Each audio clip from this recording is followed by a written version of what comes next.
If you're looking for a trusted source of natural supplements, look no further than nutritionw.com. Since 1979, Nutrition World has been a staple in the Chattanooga community, with dedicated research specialists that stay ahead of the trends to make sure you have the most reliable products available at the most competitive prices. All of their supplements are vetted for quality, effectivity, and potency, and shipped with the utmost care, with cold packs included in each and every order. You can shop online now at nutritionw.com/shop and choose from thousands of your favorite supplements, sports nutrition, pet, and specialty food products today. Nutrition World, partners on your wellness journey.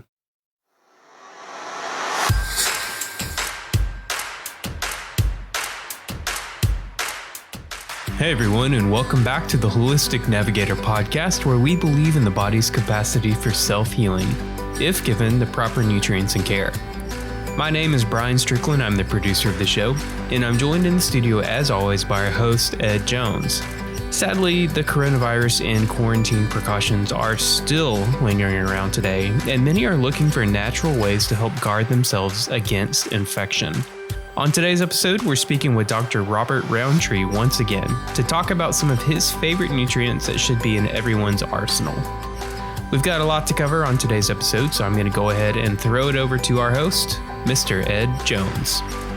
Thank you, Brian, for that introduction of today's show at the Holistic Navigator.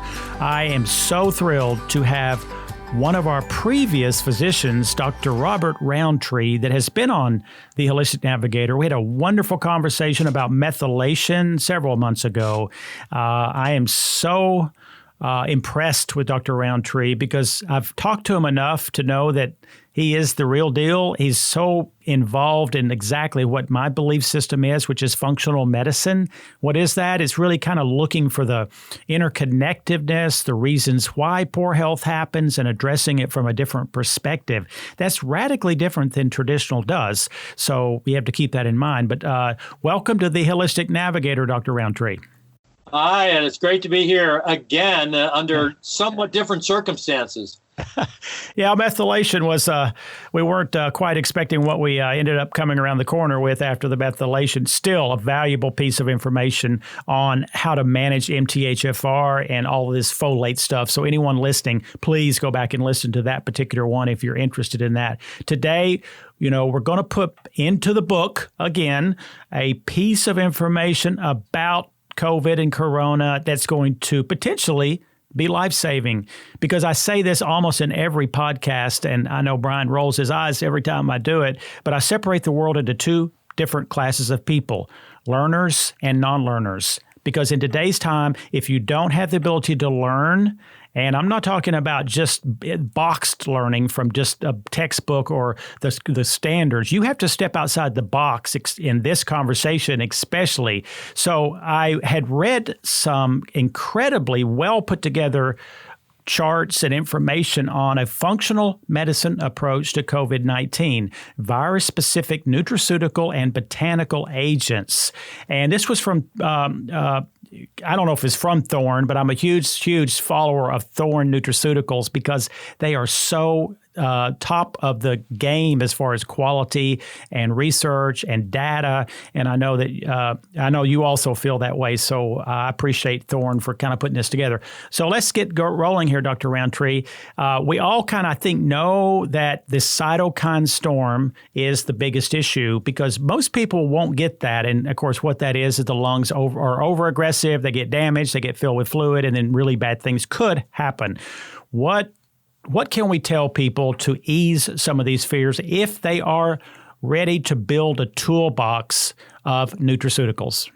Okay. Well, the first question here is, why is it that a huge chunk of people that get exposed to this virus don't have problems, right? Or if they do, it is like a cold or a flu or something like that. So, what we see in the news is the tip of the iceberg is the people that got super sick, right? And the thinking is that what happens in the people who are super sick is that they have an excessive inflammatory response, right? That we need inflammation.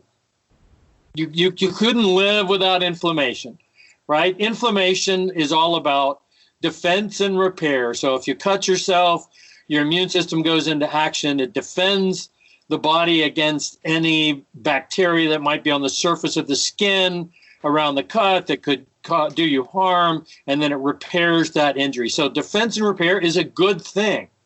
And most of the time, for most of the people, it works fine. You know, we're all exposed to potentially dangerous viruses every day of our life, right? Every time you eat food, every time you go out into public, you're being exposed to potentially dangerous viruses.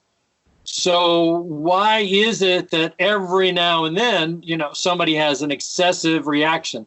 And it does appear that certain viruses like this SARS-CoV-2 virus are, you know, have some special characteristics that make them more likely to induce this in certain people.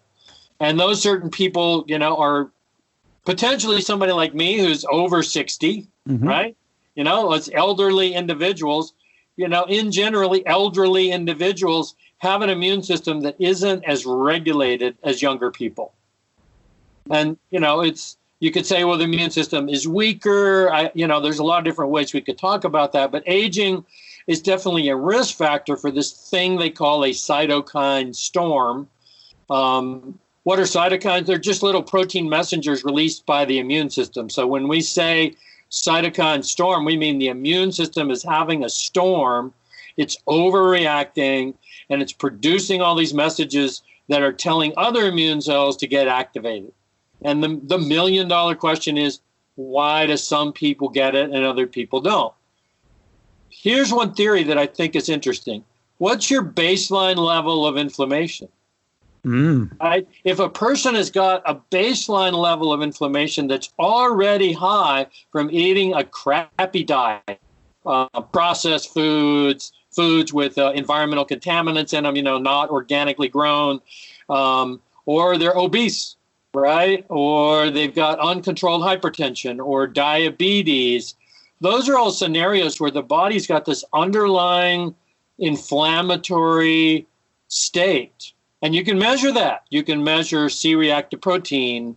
You know, you can look at other immune markers. You know, any family practice can do this. Look at those immune markers and say, hey, you're already inflamed. So if the person's already inflamed and then they come in contact with this virus, their immune system goes haywire.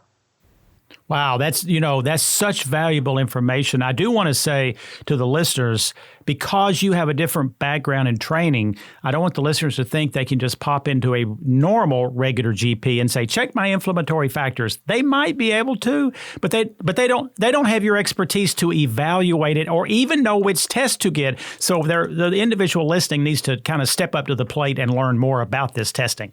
I tell people, you know, you should be in partnership with your doctor. Like, you hear about something, you read about something, go in and say to your doctor, hey, could you test me for inflammation with a C-reactive protein? I think everybody could benefit from that. And if the doctor poo-poos it and says there's nothing to it, find another doctor. Absolutely. And I don't know about you. I think for me, 2 and above is I start looking at the fact that there's more inflammation. Of course, 5 and 10 and above, to me, is significant. Is that about accurate? Yeah. Okay. Especially if you're talking about what's called the highly sensitive CRP. You know, when that actually gets above 2 or 3, you start to you know, scratch your head and go, what's going on? But certainly levels you're talking about, that means something significant is happening. So I want to be clear. I'm not saying just because you got a high CRP, that means you're going to have a cytokine storm. I'm saying that's what the thinking is, right? We're thinking along these lines that maybe having more inflammation to start with already puts you at risk. So this is just a theory about what's going on. And we certainly know, again, that elderly people are at risk, probably because their immune system just isn't regulated as well as somebody who's younger. All right, so let's talk about a toolkit. If someone's interested, they're not really sick, which I've dealt with probably 1,000 plus people over the past month, and some of these actually are physicians in my local town who are coming in and saying they know they don't really have the, the experience or schooling that they need, but they trust us because we've been doing this for 41 years. So they're asking the question, what do I send my father and my grandparents who live out of city? Because I want them to be prepared in case they get sick. And here's the other tip that I certainly have learned, I think you would certainly agree with. You don't wait until you're full-fledged sick and then try to run to a store, especially during these times, and put together your stuff. It's not going to happen, people. You need to put this toolkit together beforehand because it's still usable stuff for prevention, not only for if you get it. So let's start, I guess, winding down into the toolkit. Okay. So you make a good point, which is that, and I tell my patients this, is you don't want to get, way out in the middle of the desert and then look at your gas gauge in your car and go, wait, it's below empty. Maybe I should think about getting some gas. Like you want to start with a full tank. And we call that field of studying what it takes to get a full tank nutritional immunology. Nutritional immunology is simply the study of what it takes to keep your immune system in tip-top shape, right? And we know it starts with foods. I always want to be clear with that. Eating lots of fresh foods, number one. So people say, I can't afford organic or I can't get it. Well, just start by eating fresh foods. If you eat fresh salads and berries in particular, berries and then mushrooms, shiitake mushroom in particular, you can get in most grocery stores. Very good for the immune system. So starts with foods, starts with colorful foods, red foods, purple foods, berries, all that stuff, and then the next step up is, well, are there any supplements I can take that can kind of really fine tune things?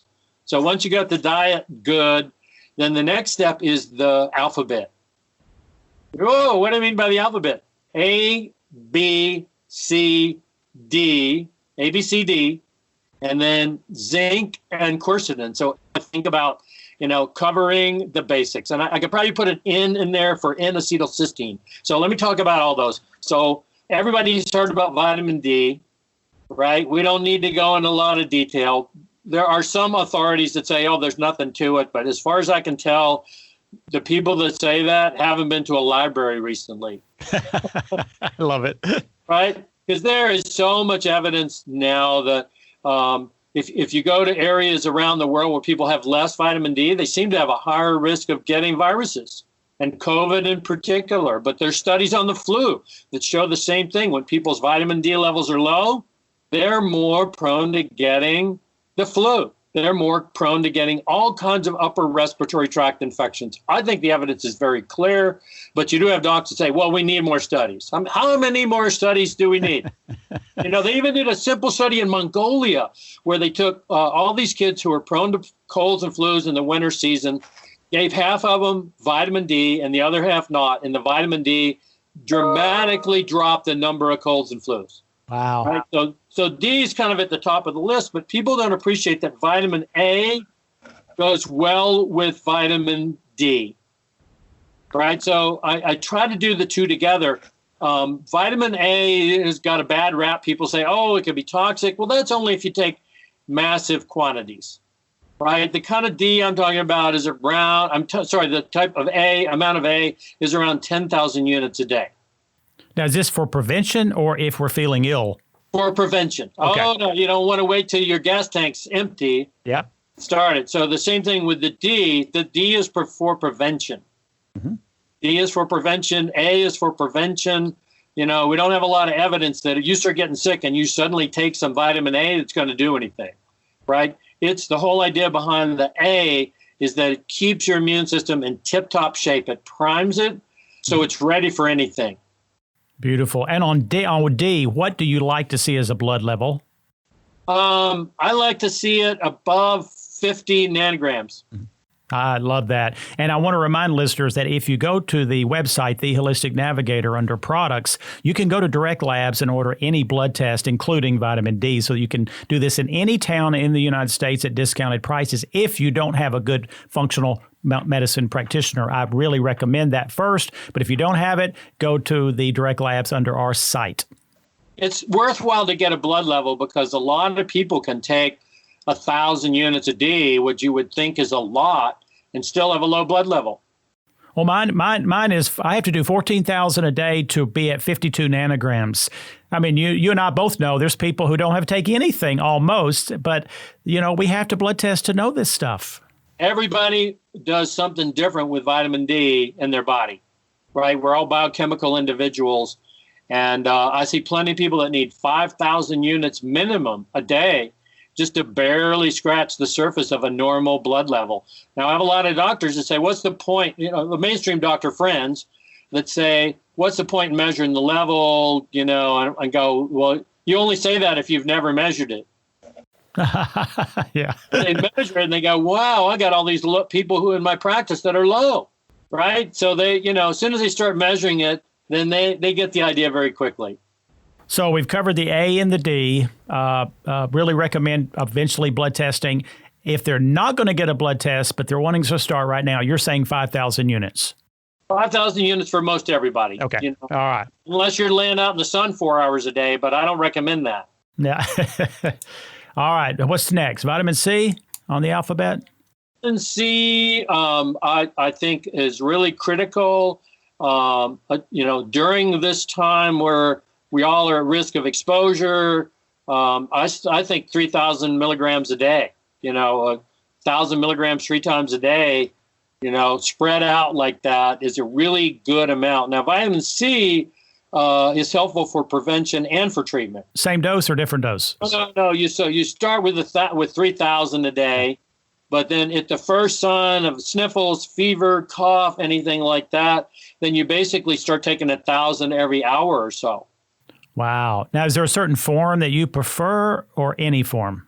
I think plain old ascorbic acid is as good as any. I've heard people tell me, well, it's got to be liposomal. It's like, you know, I'm sorry, I'm old school. I've been prescribing vitamin C right? We didn't have that liposomal stuff that, you know, until recently. And we did just fine with, you know, plain old ascorbic acid. Yeah, I'll agree with you.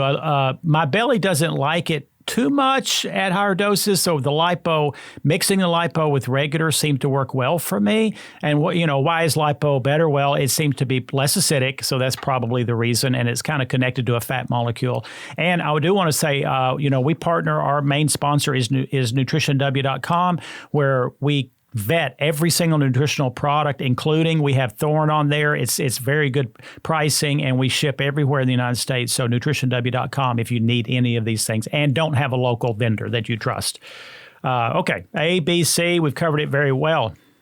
A, C, D, and then B vitamins, as we talked about in our previous discussion on methylation, seems to be important for keeping the immune system in good shape. Again, B vitamins don't treat viral infections, but making sure you got plenty of Bs on board ahead of time, and I like the methyl form, the methyl guard, something like that, that's got, the range of the folate, methylfolate, methylcobalamin, B12, riboflavin, B6.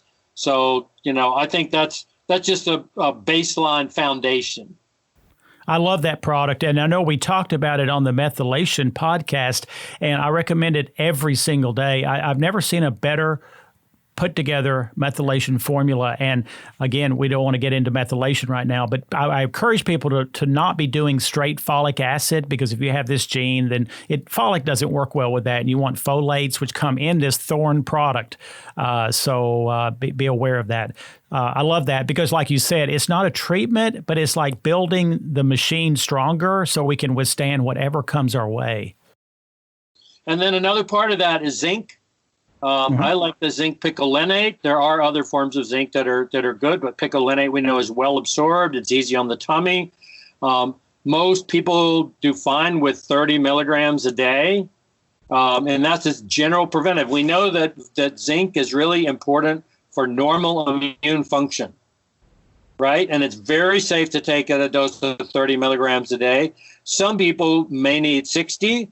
I usually recommend that they do that with the advice of a nutritionist or doctor if they think they need more. But again, just for keeping the immune system functioning, 30 is fine. And then if a person starts to get a sore throat or upper respiratory symptoms, then I recommend the lozenges, right, which you can get at most any store. You probably have some, that you recommend. The lozenges usually are about 5 milligrams of zinc per lozenge. And you do one every hour. And there is published research showing that zinc that's been released in the saliva has very potent antiviral properties. So you got that 30 milligrams of zinc on board already, and then you add the lozenges if you start to get sick. That's lovely. One personal comment. I know that with me, if I do zinc on an empty stomach, I can get a little nauseous. So I have to do that one with food. With food. Yep, same here. I do all mine with food. Okay. Then my next favorite supplement is called N-acetylcysteine, or NAC. I've been prescribing N-acetylcysteine for 36 years, I think. I love it. Well, we're trained on using NAC in the emergency room because its main use in around the country is people that have overdosed on Tylenol. Mm-hmm. Right? So there's two main uses here. One is for people that have, got liver toxicity from Tylenol. And the other one is for people with chronic lung disease, COPD, emphysema, chronic bronchitis, etc. You can actually use an inhaled form of it, also used in people with cystic fibrosis that are prone to getting, lungs that are clogged up with mucus. So NAC has got its claim to fame is that it's a mucus thinner, and it's safe enough to be used inhaled. You can actually get it as a nasal spray, from compounding pharmacies. But for most people, just taking it by mouth, around 500 milligrams twice a day, is all they need just for general preventive purposes. Now, what does it do? It's converted in the body into glutathione. And glutathione is a very potent antioxidant and also an antiviral compound. Now, this is not just speculation. There's some pretty good data giving elderly people NAC in nursing homes, showing that it prevents them from getting the flu. Right? A very well-done study. I think it's maybe 20 years old now, that was done in Europe, multiple nursing homes. They simply gave people, I think it was 1,200 a day of NAC, and they gave it to them throughout the flu season. And at the end of the flu season, they went back and just did a questionnaire. Okay, how many of you got the flu? And they found that people getting NAC did not have nearly as many incidences of the flu. So you would think, well, why doesn't every family doctor, every pediatrician in the world recommend this to their elderly patients, or maybe all their patients, throughout the winter season? It's safe, it's non-toxic, it's inexpensive. I think everybody should do it. They should. Of course, you're asking the question why they don't do it. I hope the public realizes that there's a certain boxed-in agenda that comes with traditional medical training that does not allow them to actually think clearly on these issues. And I say constantly, I have great respect for anyone in the medical field who's put in the study and the time and the effort to receive degrees in training. But I'm fearing greatly, as you may agree, they're in a broken system, and that system's not allowing them to be what you are. You have stepped out of that box. You are a courageous, adventuresome person to do that, because I know you didn't do it without some negative occurrences somewhere in your life through your peers, probably. But you've made yourself a legend almost because of all the things and people you've helped. So I love that. NAC is still one of my favorites, and glutathione is so important to detoxify the body, and I take it every day myself, 2 pills a day. Now, if somebody starts to get sick, again, you can bump that dose up. Okay. Somewhere between 3,000, 5,000 milligrams a day. And then that's when I'd also add the glutathione. Comes in different forms, sustained release, glutathione liposome, kind of depends on what's available to you. But I think, you would want to ramp up that dose if the person got sick. Oh, that's lovely. I have actually not heard that information about dosing with straight glutathione. I know there's some questions about if we just swallow the pill, will it be absorbed? I do tend to like the sublingual and the liposomal myself. I will have to say it tastes pretty rotten, but that's okay. Literally like rotten eggs. I know. There's that sulfur in there. What's next? Another nutrient I love is quercetin. Quercetin. I've been prescribing quercetin for, again, almost 40 years, giving it to all ages. I know it's very safe. The main thing I've used it for over the years is for allergies. And we know that it works because there's very good studies on it showing that it stabilizes mast cells. And what's the big deal with mast cells? Mast cells release histamine. Histamine causes mucus production, swelling, sneezing, feeling of lethargy, etc. What is it exactly? It's a yellow pigment that's found in the skin of fruits and vegetables. So if a person's eating French onion soup, they're getting a lot of quercetin. If they're eating red apples, they're getting a lot of quercetin, but they're not getting the amount of quercetin that I recommend for, viral prevention. So that's the other discovery, is that quercetin actually kills viruses. I have learned more about quercetin, of course, in the past 2 months than I knew in the previous 40 years. And you're so far ahead of the curve because, not that I do what you do, but I do somewhat similar about people ask me all day long for my information. And it was just off my radar. But I can tell you, I will never go without it. Everything from blood pressure management to exactly what you're saying. And to prevent a mast cell from actually being activated is far better than trying to take a pharmaceutical that tries to do it in another mechanism of action. That's why there's no side effects from quercetin, and there is from the antihistamines that are over the counter. How much, again, are you taking of that? Maybe 4 years ago, I talked to THORNE about creating a more absorbable form of it, quercetin phytosome. Now, THORNE is known for being one of the first companies to distribute a form of curcumin, which is an extract of the herb turmeric, as a phytosome. So phytosome is a kind of lecithin. It's a substance that's found in soy oil and sunflower oil, etc. And when you mix it with natural compounds like curcumin, it dramatically enhances absorption. So I suggested to THORNE that they experiment with creating this quercetin phytosome. And they paired up with a company out of Italy, Indena, and Indena was able to make it, and they showed that it dramatically increased absorption. So when you take that form of it, the quercetin phytosome, which I believe THORNE has it as an exclusive on selling it, the dose you need is 250 milligrams, one capsule, twice daily. Wow. And, I switched myself to that probably 8 weeks ago because I'm so, realized that absorption's an issue. We're guessing totally whether me or whoever's taking it is actually getting the benefit. But when I looked at the research on the THORNE, it was like a no-brainer. This is the only one I will take. Yeah. It's pretty dramatic. Now, if somebody's already got a lot of allergies on board, they may need to take a little higher dose. They may need 2 capsules twice a day.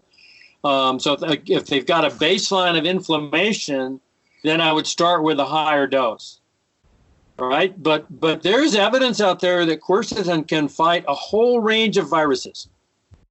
Yeah, not just this one. It goes across the board. It's become now an essential part of just maintaining health if you're a supplement person. Again, so now we've got the A, B, C, D, Q, and Z, and N. A, B, C, D, Q, Z, N, right? That's, that to me is my medical bag of basic supplements as a general rule that I tell people, I've been saying this for years. This is not something I just made up overnight. I didn't pull this out of a magician's hat. I've been working on this particular thing and just kind of honing it down for many years. And now I'm just doubling back and saying, yep, this is the evidence. 2 other things that I recommend. I already mentioned mushrooms, right? So shiitake mushrooms are great to eat.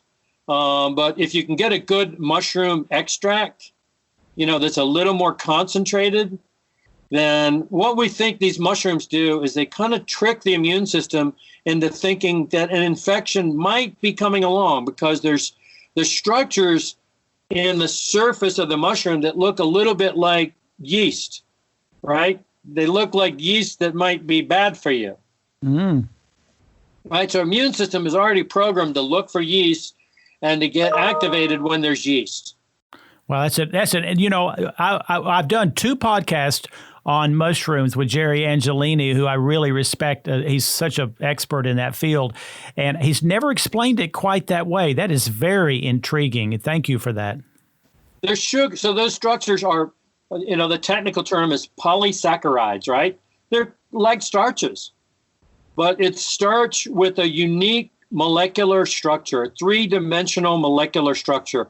And that 3-dimensional molecular structure that's found in medicinal mushrooms in particular, something that the traditional Chinese medicine docs have known about for 3,000 years, right? They didn't know about the molecular structure, but they knew that medicinal mushrooms were generally good tonics for the body in general. And they didn't even really know there was an immune system, right? But they knew something was going on that made people less likely to get sick. And now we know what that answer is there's that 3-dimensional structure. It binds like a lock and key on the surface of our immune cells. So our immune cells see that molecular structure and they go, whoa, wait a minute. I need to wake up from my slumber and I need to get ready because something might be happening, right? So it puts the immune system on its toes. It activates it without inflaming it. Wow. You know, I take them every day preventatively, and I certainly, with that explanation, will continue that for a long time. I do small doses, maybe 2 to 3 capsules, and if I feel something, then I'll usually double that to about 6. Yep, good idea. Now, interestingly enough, probiotics work in very similar ways, right? Probiotics are bacteria, live bacteria that you're taking in your gut. And, you know, we've tend to think of probiotics like Lactobacillus acidophilus, you know, the old standby. Oh, that's going to recolonize my gut, right? I take acidophilus, it's going to grow in my gut, and it's going to take over. Well, it turns out that's not what probiotics do. What probiotics do is they interact with your immune cells and they actually boost immunity. So, and, you know, what people tell me, oh, you don't want to be boosting your immunity, you know, that can create autoimmune disease. Well, I hate to tell you, one of the most potent immune boosters out there is acidophilus. So would you tell people don't eat yogurt because it's going to give you autoimmune disease? No. Absolutely. Yep. Would you tell people don't eat sauerkraut, right, which has got probiotics in it, or drink kombucha because it's going to give you autoimmune disease? No. Well, we've got plenty of studies like when they take kids in nurseries and give them probiotics, right? During the cold and flu season, the kids are less likely to get sick, you know, so you go to like an elementary school, you know, or preschool or something like that, where kids get, you know, they're going to get multiple infections every season, every fall season, every winter season. So this could be part of the toolbox. Definitely part of the toolbox to add probiotics in. I think just, you know, the most important thing about a probiotic is that you know that it's shelf stable, because a lot of them will say, oh, we've got 100 billion colony forming units CFUs per capsule. Yeah, well, that was when you made it in your lab. What about when it gets on the shelf in a person's kitchen? Well, and I'm talking to Jack Duffy, I think is the name that I tried to remember earlier. You know, I did a stool test that I think THORNE partners with another company on a certain stool test, and we're going to do a podcast on that. Extremely valuable. Again, we don't know what your vitamin D is without testing. You can't look in their body. I can't either, but we can do it with blood work. Well, guess what? With this stool analysis, this current one is state of the art to me, and that will be an upcoming podcast. And so I can't wait for that one too. Now, I know, is melatonin? Longevity test. Longevity, yes. Thank you for reminding me. It's an amazing test. The guy that put it together, Chris Mason, is at Mount Sinai School of Medicine in New York, and he is one of the top researchers in the gut microbiome in the world. He's worked with NASA. You know, they've, done gut microbiome analysis of astronauts. They've done microbiome analysis of the subways in New York City. You know, so this guy's a published researcher, one of the best in the world, and he's kind of the engine behind the Longevity Gut Bio, which I think is by far the most sophisticated gut microbiome analysis out there. Well, I love to hear you say that. When I did it, which was probably 6 months ago, and I've done probably 15 stool analysis in my life with multiple companies. That one, there was not even a second place in all the ones I had done. It gave me so much information, helped me to fine tune my system. I look forward to another test, in a few more months to see what changes are coming. But thank you for putting that into the conversation. Now, is melatonin part of your toolkit? Absolutely. So, I've been using high-dose melatonin in my cancer patients for decades. And people go, well, what are you talking about? Melatonin's for sleep. But there were a number of studies in Italy that showed that they took people with advanced cancers, solid tumors, and gave them 20 to 100 milligrams of melatonin, pretty high dose, right? And it wasn't a cure for cancer. I want to be clear about that. Melatonin is not a cure for cancer. But what it did is it slowed the progression of the disease, right? They didn't know why, but over time we found that melatonin is a very powerful antioxidant, and B, it's a very good immune regulator. But melatonin turns out to help prevent cytokine storm. And there are published studies on it. So are you saying to take a certain amount preventatively, and then if we're feeling ill, then you do more? I would say more preventive. More preventive. Okay. I know there are doctors that are saying to take more. I just don't have any data. And I try to be evidence-based in my recommendations. So I can't say I got evidence that taking a huge amount is going to have immediate antiviral effects. So this is, again, in my preventive program. So maybe now I got to go back and say A, B, C, D, M, N, Q, Z. Well, let me ask you, how much melatonin are you doing at night? Okay, I take 20 milligrams. Wow. See, I can't do that. I experimented with 10 milligrams last month. Some nights were good and other nights got the little bit more vivid dreams. I felt a slight bit of depression that kind of came on. I am a very sensitive character. So I went back to 5 milligrams. But if I started feeling ill, I will be at 10 to 20 just to go ahead and jump it up. But the 5's more than I've ever taken in my entire 63 years of living, and I'm doing very well with it. There's a huge range of dose responsiveness, right? Some people take a little bit and tell me they're totally knocked out the next morning.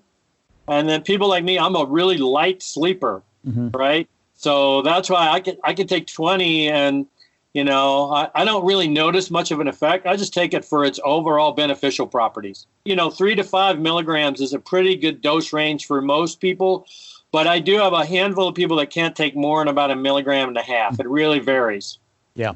I think it's worthwhile as a preventive. And it's inexpensive. Of course, it's safe. I mean, you get these little nagging effects, but that doesn't mean that it's unsafe. You have to tweak it for your own individual needs. Well, that is a unbelievable toolkit. I love the way you put it together as far as prevention and or if we're feeling ill. And I think this is a super reasonable, like you say, evidence-based protocol that is very important today. And I don't care even when we get through this episode, when that will happen, we're always going to have viruses, we're going to have flus, we're going to have sicknesses. So it applies to almost everything. In fact, I have a radio show that I do every week with a hospital and a physician who's my partner. And I say this the past maybe 6 weeks. The CDC says that we have an average of 4 viral infections a year. Well, I'm 63 years old. That means I've had 200 plus viral infections. I'm sitting here talking. That means I lived through 200 of them. We can, as you said, only the small minority are really super suffering with this corona COVID virus. Why is that? You've explained it. So instead of lining up at Krispy Kreme donuts like I just saw coming here from lunch, food is vitally important. We can't be living on processed crap and expect our body to be healthy. We have to be sleeping regularly, and we have to be eating foods that are maintaining less inflammation, like keeping your blood sugar balanced, the right healthy fats, and then having this toolkit together for if we feel bad. In fact, when this all started, I have 26 employees at my one location, and we put together bags of the protocol, sealed them up, and we made 26 of these bags because we knew if one of my employees said, "I'm feeling rotten," they had to take that bag home with them because they aren't going to make a return trip. And so I encourage everyone who's listening, look at this protocol, put together this packet for you, whether it's from nutritionw.com or from a local place that you trust. And again, I love Thorne. You can trust them in every single regard. Is there any closing thoughts you would like to leave the listeners with, Dr. Rountree? Well, I think, we're all probably dealing with the biggest global challenge of our life. And, I think there's a lot of research out there. None of the things, I want to be clear, none of the things that I've recommended, have they actually done a formal study in people with this virus. I want to be really clear. We're not hawking, that we got the miracle cure, anything like that. But everything is evidence-based. So we've got, research on zinc for viruses, quercetin for viruses, vitamin C for viruses. So if we're saying the only way to move forward is with the vaccine, we're missing out on this huge wealth of research that's been done. Let's take advantage of the research that's been done on these nutrients. Why not? They're safe, they're inexpensive. Let's get people on these protocols and then keep track of what's going on and tell their doctors, this is what I'm doing. Lovely advice. And, secondly, I think that it also, we have the worst pandemic of fear that's ever been in our life, and anything that can lessen that, because I say on my radio show, calmness is contagious. So we always think about everything else contagious. Well, you know what? Being calm is contagious. We need to put together our own personal plans that reduce this massive anxiety that's coming from the social media and the news media. That's more damaging than the virus itself. And I'm seeing people starting to respond to that. I actually did another TV show yesterday just talking about ashwagandha, with that it can be a good adaptogen for stress. And so there's so many pieces of this puzzle that we personally can embrace. And because of people like you, the brave ones, the knowledgeable, the experienced ones, we're getting the word out because they're looking. People are looking. And even though Google has its censorship crap going on, it's still, we have the ability to get through that with the right marketing and the right publicity and the desire of the public. So I want to just give you massive accolades. I want to just give you a hand, Dr. Rountree, for being the brave one to, again, step up with your knowledge. I love the fact that young people who graduate have such passion, but there's something more than knowledge, and that is wisdom. Wisdom comes from experience. You have that wisdom, and you have the knowledge. So thank you for being here with me again on the Holistic Navigator. And if there's any, I know you've written many books and anything else, is there any way or anything you want to say about people contacting you or your website or anything? Well, I'm listed in the phone book of Boulder, Colorado. So that's, if people want to reach me, that's the best way to do that, I think. That's beautiful because people listen in Boulder, Colorado, too. Thank you, my friend. Stay healthy, stay well, and we will talk to you again in a few months. And I look forward to every time to speak with you. It's just a blessing. And I want to thank everyone for listening again to the Holistic Navigator. We've really filled you in with some vital information. Please take it to heart. And if you have any questions, please email us at the Holistic Navigator. And again, we're not treating medical conditions. If you have something going on, deal with your physician, work with someone. But as Dr. Rountree said, if they're not speaking the language that you feel is necessary, find somebody else. You aren't, you hired them. This should be a partnership, and don't let them coerce you into a certain box, because there are too many valuable things that can save your life, your health, your family, and your loved ones to ignore. So 70% of the world uses botanical medicine, people. It's because it's safe, it's effective, and it works if you get the quality product and the quality information to know how to do it properly. So enjoy your day, enjoy your life. I look forward to everything calming down, which it will happen. It's just a matter of when, not if. Blessings to all. This is Ed at the Holistic Navigator. The information on this podcast and the topics discussed have not been evaluated by the FDA or anyone of the medical profession, and is not aimed to replace any advice you may receive from your medical practitioner. The Holistic Navigator assumes no responsibility or liability whatsoever on behalf of any purchaser or listener of these materials. The Holistic Navigator is not a doctor, nor does he claim to be. Please consult your physician before beginning any health regimen.